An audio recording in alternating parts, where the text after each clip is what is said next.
After sending over 8 million cold emails, working with over 100 companies, doing cold email, booking in thousands of sales calls, closing hundreds of deals through cold email, I'm starting to figure out what actually works. So in this video, I've condensed everything down into 26 lessons, which I wish I knew when I first started on this journey. Some of these would have saved me years of my time. Some of them would have saved me tens of thousands of dollars. All of them would have helped me get to where I am today, probably faster and made more money. And hopefully you can take some of these lessons that I've learned and apply them to your own situation so you can move along faster. So the first one is something that Nick Abraham told me, which essentially is that if you can send more emails at a cheaper cost, you'll make more money. And this is extremely simple, but it is true. If you can figure out how to send 100,000 emails for the same price that you can send 50,000 emails, you will make considerably more money. The aim of the game is to send more at a lower cost. And people talk about burning your TAM, and I'll get to that later, but don't necessarily worry about that. You can pretty much email your entire TAM every 8 weeks. So really the game is to send more emails at a cheaper cost and you'll make more money. Our biggest clients that are the most profitable are the ones that we send the most emails for. Being good at cold email means being good at diagnosing issues and finding offer market fit. Both come from failing at cold email. When someone's good at cold email, they're good at diagnosing why a campaign's not working, and they're good at finding offer market fit. And finding offer market fit means that they've had enough experience that they can look at a company and say, okay, yeah, so you are a marketing agency trying to sell generalized marketing services. You need to sell productized marketing services to a specific industry, and you need to be able to show them that you can make them money in an alternative way to how they're currently making money. And that's how you're going to find offer market fit. Why? Because you've done that for 15 other companies and found off market fit. And diagnosing issues is just being able to look at it and be like, look, the reply rate's good, but the positive reply rate's not good. Let's have a look at it. Yes, it's a offer issue, or it's a lead list issue, or it's a deliverability issue, right? And both of those come from experience. Don't get swept away in thinking being good at cold email means that you're like technical and you're technically good at being able to send cold emails. That is part of the game, but that's the part of the game that you can learn from 10 hours of YouTube videos. Diagnosing issues and finding offer market fit come from a lot of experience, and that experience comes from failing at cold email. Simple scales, fancy fails. This ties into the point above. You're trying to send more emails for a cheaper price. To send more emails, it has to be simple. The copy has to be simple. The way that you deal with replies has to be simple. Because if there's complexity, you're just going to cause headaches at scale. It's going to cost way more than you need it to, and you're going to run into a lot of issues. You want to find offer market fit, and then you want to send as many emails as you can. That's essentially the game. You need to be talking to your market on a call to find offer market fit. So people talk about how I'll just do split tests. I'll set up a whole different lot of angles and offers, and I'll run them and I'll see which one resonates. That's not how you find offer market fit. That is like a very cheap and easy way to attempt to try and find it, but it doesn't work. In order to actually find offer market fit, you need to be talking to the market on the phone, and you need to be asking them what their problems are and their pains are, and then you need to position your product in a way that aligns with that, and you will fail at doing that over and over again until you know enough about the market that you stop failing at that. And once you've done that, and I'm saying like 50 plus conversations, and you start to find how your solution aligns with their problem, then you can start to figure out how to package what you do in a way that is appealing to the outbound market. And to do that, it has to be on a phone call or a video call or in person, but no one's talking to 50 of the people in person. And if that means you have to reach out to them on LinkedIn and offer them, $50 Amazon gift card to talk to them, then that's what you need to do. But typically how you do this is you would have a stab at your outbound email, and you get some sales calls, but not enough. And on those some sales calls, you try to find offer market fit. The goal of the sales call is to try and find offer market fit. I've never seen anyone burn their TAM. Yeah. So I've never seen anyone burn their TAM. We don't work with companies with an extremely small TAM. If you can only serve 1,500 people, then we are not the right agency for you. Mitchell Keller, look him up. He would probably be a far better fit, and he is really good at what he does. But I've never seen anyone burn their TAM.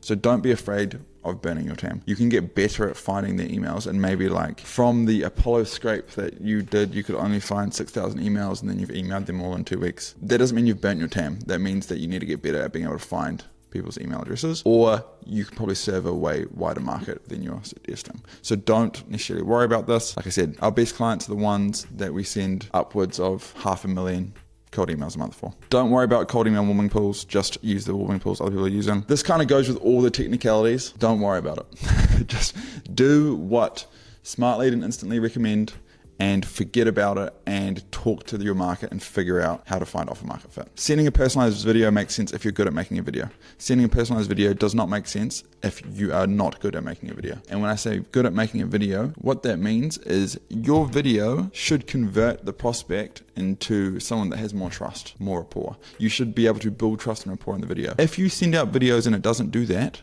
your video is not doing its purpose, and you're probably better not even sending them a video. When you're sending a personalized video, I've got heaps of stuff on the channel that someone can put a link in to go and find those videos. But get good at making videos, and then you can send personalized videos. And the goal of the video is to build trust and rapport. It's not to sell your product. The goal of the video is to build trust and rapport. Is not to sell your product. Cold outreach means that the prospect intrinsically does not trust you, otherwise it would be warm outreach. This is what cold outreach is. They don't know, like, or trust you. It's not that they're neutral. They don't know, like, and trust you. You're starting from a place of negative because they get emailed all the time, and most of the people that email them just try and take their money. This is part of the game that you're playing. So you have to be able to build trust and rapport, be that through social proof or having a really good sales person, sales call, triage call, sending them a really good video. You need to be able to warm up the cold outreach so that they can buy from you, because people don't buy from people that they don't trust. And that is just part of the game. Accept that it's fact. LinkedIn-based data gets absolutely hammered. And what I mean by this is they get emailed all the time. If you have to go out and you find like a database of emails from some obscure property website, and those are harder to get, they will be better to email because it's got lower stimulus fatigue, e.g. they get less cold emails. So each cold email that they get is more interesting, new and exciting because they get less of them. LinkedIn data gets absolutely hammered. People tend to underestimate how much of an advantage you can gain by being good at nurturing leads towards a sales call. Most people do cold email, person comes back with skeptical question because they don't trust you, and you do a bad job at trying to push them to a call, and then you don't. And then that's the end. If you do a good job at pushing them towards a call, e.g. you make them a really good Loom video that builds trust and rapport, you'll have a massive advantage. Because lots of people can get positive replies. Not many people can have a positive ROI on the cold email that they do. Test both really short and really long emails. I get humbled, and I have gotten humbled so many times by me writing copy that I think is good. Client writes copy that I think is bad. And then I say, look, I'll split test them to see, like, I know I'm going to win the split test, but let's split test them. And then the client's copy performs really well. I'm like, oh, okay, cool. You can learn everywhere. Test short, test long, test what the client says they want to send out. You might look at it and think it's not very good. Let the data decide. Find partners, not clients. Our biggest clients are not clients, they're partners. And what I mean by that is we don't have like a client-vendor relationship. We have a business partnership. Both monetarily, like we'll be on like a rev share basis with them, or we'll have equity, like we'll be actual partners, but also in the way that we operate, we're getting into the weeds, solving every issue. Appointment setting, taking sales calls, nurturing leads, closing deals, fulfillment once you've closed deals through outbound, everything. And those are the ones that you make the most money. You have the most fun because you're dealing with people that you like, because you're not going to partner with people that you don't like. And it's just less stressful, and you make lots more money, and you have a fun time. So find partners, not clients. Work with companies doing 10 plus mil a year and want to work on rev share. I mean, this is probably more for me, but can be for you as well. These are the types of companies that we make the most money from, and they're the funnest to work with. If you're a company doing 10 plus mil a year and you want to grow and you're willing to do a rev share to do that, then book in a call. Don't stress if cold email stops working. This happens a few times a year. Again, this is for me, but this is for you. Don't get too stressed. It's like when, I don't know, if you do Facebook ads and they make an update, or if you do anything and updates happen, it's stressful and scary. But updates will happen. It will be stressful and scary. That's okay. That will always resolve itself. Don't worry about it. Offer market fit plus large TAM equals exciting opportunity. If we can see that someone has offer market fit and they can serve millions of companies, then cold email will work and you will make a lot of money. And I call that an exciting opportunity. Now, being able to identify what offer market fit is something that comes with experience. It's almost like you're in the real estate game and you are a really good real estate investor. What you're good at doing is being able to identify the opportunity. And that's what you do essentially when you get good at cold email, is like we have 5 to 10 companies a week that want us to partner with them for cold email. But we don't want to partner with them because we don't see it as an opportunity. We're getting better at picking what will work, what is an ROI positive opportunity. And that's really what you get by doing lots of cold email for lots of different companies, is you get you're like a real estate investor or a stock investor, and people are coming to you with opportunities, and you can pick which ones you think are going to work. And this is the rough formula: offer market fit, large TAM. And offer market fit essentially means that you can sell cold. For example, if a new law was just passed and small to medium-sized businesses could get a tax break for whatever reason, and it could be literally any business that's doing $10 million a year or something, and people didn't know about it, you've got offer market fit, you've got a large TAM, there's an exciting opportunity. You're like, okay, cool, we'll email 10 million people a month and we'll run the numbers and everyone will make lots of money. That's what you want to be looking for. Fire rude clients, goes without saying. Everyone knows to fire rude clients, but very few people do it. Just do it. You make better decisions when you're looking for opportunities as opposed to looking for flaws. This is definitely something that has affected me, and I would say it's why business is going so well at the moment, is because whatever you put attention on grows, and that might be, depending on how you look at it, like an active manifestation, or it might be that how you view the world has changed, meaning that if you went out today, or if I asked you how many yellow cars you saw yesterday, you couldn't name a single one. But if you went out today looking for yellow cars, I'm sure you'd see heaps. What you're looking for, you find. And like I said, that could be psychologically, or that could be metaphysically, however you want to look at it. Either way, it's true. If you are running your business looking for exciting opportunities, you'll find lots of exciting opportunities. If you're running your business being scared that it's going to fall over and fail, you'll find lots of reasons why your business will fall over and fail. So look for opportunities to grow. Work with people that are exciting and looking up at the sky as opposed to looking down into the mud. Cold email plus YouTube is a killer combo. I make these YouTube videos actually initially because we're doing lots of cold outreach, and so people would find this channel and be like, oh, this guy's legit, like he knows what he's talking about. It is a killer combo. We recommend that our clients do YouTube, and we set our YouTube guy up with our clients to get better results.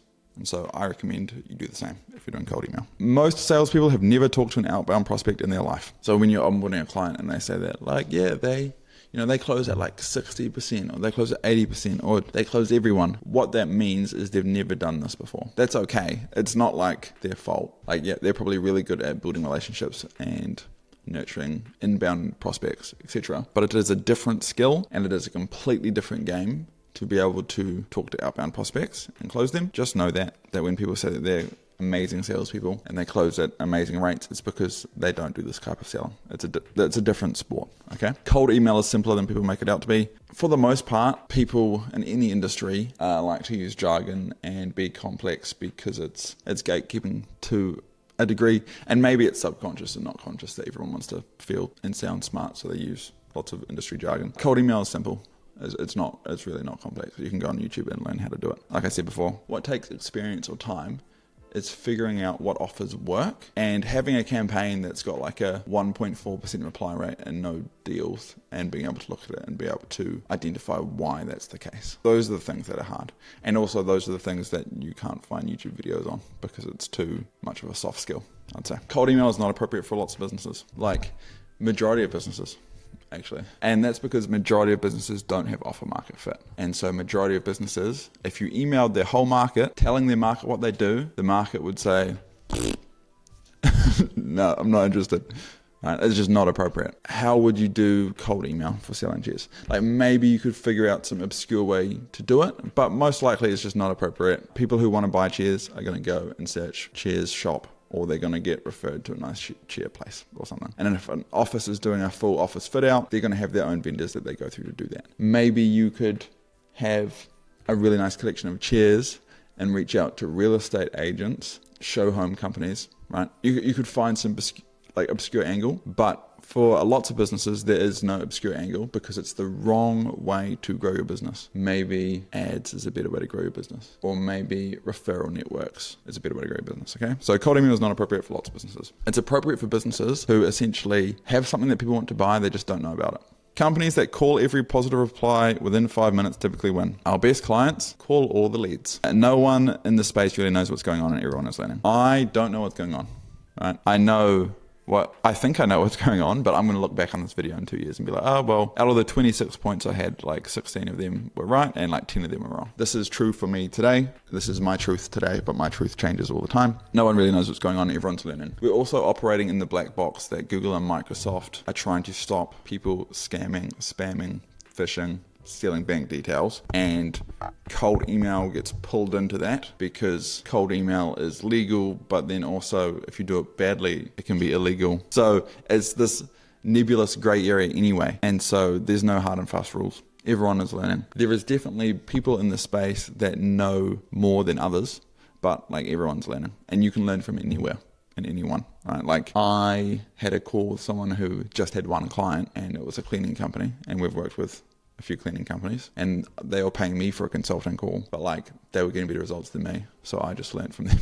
Okay. So like everyone is still learning and trying to figure out what's going on. Don't automate processes too early. This is just business in general. Like don't spend money on an automation or even build an automation until it's been done a lot. So typically in our business, I'll do something a lot, then I will train one of our team members to do it, and then they'll do it for weeks or months. And then at that point, we can be like, okay, the system's probably going to stay the same.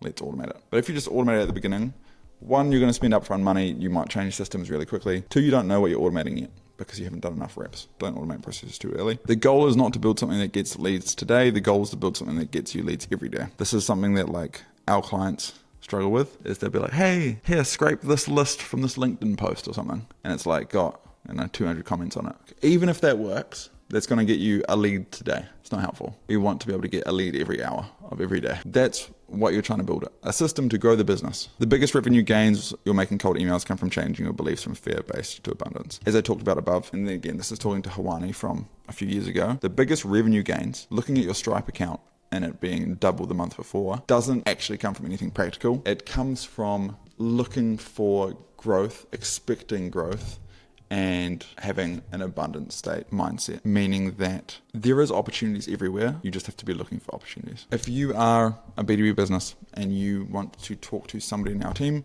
about what we do and see if potentially we could help you, or we can just provide some free advice for you, you can book in a call below. If you want to dive deeper into the technicalities of how we do this, there is an 8-hour long video on screen now of me rambling and giving away insights. So I will see you there. I hope you found this video helpful. I'll see you in the next one.